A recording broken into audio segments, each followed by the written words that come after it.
പ്രവർത്തനങ്ങൾ അതെല്ലാം നല്ല നിലയിൽ മുന്നോട്ട് കൊണ്ടുപോകുന്നതിൽ, നടപ്പിലാക്കുന്നതിൽ EMSൻ്റെ ഗവൺമെൻറ് മുതൽ ഇങ്ങോട്ട് ഇപ്പോൾ ഏറ്റവും ഒടുവിലായി രണ്ടാം പിണറായി ഗവൺമെൻറ് ഉൾപ്പെടെയുള്ള ഇടതുപക്ഷ ഗവൺമെൻറ്റുകൾ പ്രത്യേകമായ ശ്രദ്ധ കൊടുത്തിരുന്നു.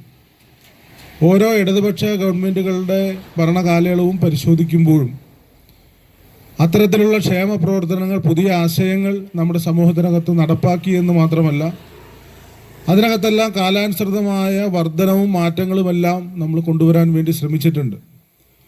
അപ്പോൾ എന്നാൽ ഈ ഒരു വിഷയവുമായി ബന്ധപ്പെട്ടുകൊണ്ട് നമ്മൾ പരിശോധിക്കുമ്പോൾ, ഇപ്പോൾ നേരത്തെ സൂചിപ്പിച്ചു, കർഷക തൊഴിലാളിക്ക് പെൻഷൻ അനുവദിച്ചത് 1980-ൽ സഖാവ് VK നായനാർ കേരളത്തിന് മുഖ്യമന്ത്രി ആയിരിക്കുമ്പോഴാണ്. യഥാർത്ഥത്തിൽ അന്ന് 45 രൂപ അനുവദിച്ചുകൊണ്ട് തീരുമാനമെടുക്കുമ്പോൾ അന്നും അതിനെ എതിർത്തത് കേരളത്തിൽ അന്ന് കോൺഗ്രസും UDF അടക്കമുള്ള സംവിധാനമാണ്. ശ്രീ K കരുണാകരൻ അന്ന് പ്രതിപക്ഷ നേതാവായിരുന്നു.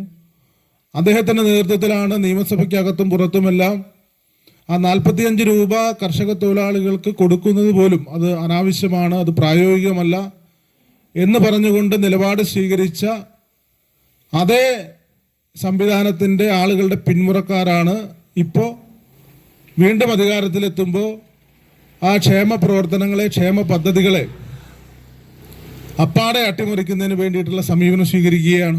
പൂർത്തിയാക്കുമ്പോൾ 1600-ലേക്ക് നമുക്ക് ആ ക്ഷേമ പെൻഷൻ എത്തിക്കാൻ വേണ്ടി സാധിച്ചു. 1600-ലേക്ക് എത്തിച്ചു. 1600-ലേക്ക് എത്തിച്ചു എന്ന് മാത്രമല്ലല്ലോ, ഉമ്മൻചാണ്ടി ഗവൺമെൻറ് 2016-ൽ അധികാരമൊഴിയുമ്പോൾ ഏതാണ്ട് 33 ലക്ഷം ആളുകൾക്ക് മാത്രമാണ് നൽകിയിരുന്നതെങ്കിൽ അത് തന്നെ കൃത്യമായി കൊടുക്കാൻ കഴിഞ്ഞിരുന്നില്ല എന്നൊരു സാഹചര്യം ഉള്ളപ്പോൾ നമ്മൾ ഇവിടെ 62 ലക്ഷം കുടുംബങ്ങൾ, 62 ലക്ഷം ആളുകൾക്ക്, വയോജനങ്ങൾക്ക്, സമൂഹത്തിൽ അവശത അനുഭവിക്കുന്ന ആളുകൾ, അവരെല്ലാം ചേർത്ത് നിർത്തുന്ന സമീപനം സ്വീകരിച്ചത്. ഇപ്പോൾ രണ്ടാം ഗവൺമെൻറ് കാലാവധി പൂർത്തിയാക്കുമ്പോഴേക്കും 2000 രൂപയിലേക്ക് നമ്മൾ ആ ക്ഷേമ പെൻഷൻ എത്തിച്ചില്ലേ? പരിശോധിക്കണം. 80-ൽ 45-ൽ തുടങ്ങി. ഇവിടെ 2026-ൽ നമ്മൾ രണ്ടാം ഗവൺമെൻറ് കാലാവധി പൂർത്തിയാക്കുമ്പോൾ 2000 രൂപയിലേക്ക് എത്തിച്ചു ക്ഷേമ പെൻഷൻ. 62-63 ലക്ഷം ആളുകൾക്ക് കൃത്യമായി അത് എത്തിച്ചു കൊടുക്കുന്ന, പ്രത്യേകിച്ച് സഹകരണ ബാങ്കുകൾ. നമുക്കറിയാം, കേരളത്തിലെ സഹകരണ പ്രസ്ഥാനം ഗ്രാമീണ മേഖലയിൽ, അത് പ്രത്യേകിച്ച് സാമ്പത്തിക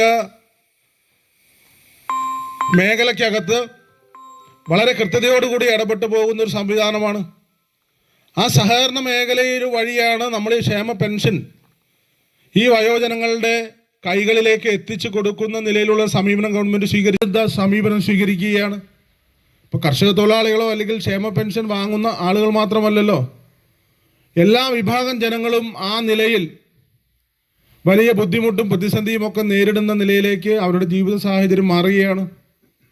ഇവിടെ ക്ഷേമ പെൻഷനുകളെ സംബന്ധിച്ച് ഞാൻ ആദ്യം സൂചിപ്പിച്ചു, 80-ൽ ഇത് ആരംഭിക്കുന്ന ഘട്ടത്തിലെ എതിർത്ത ആളുകൾ ഇപ്പോൾ 2026-ൽ നമ്മളിവിടെ കൂടുമ്പോഴും അതേ സമീപനം തന്നെ സ്വീകരിച്ച് മുന്നോട്ട് പോവുകയാണ്.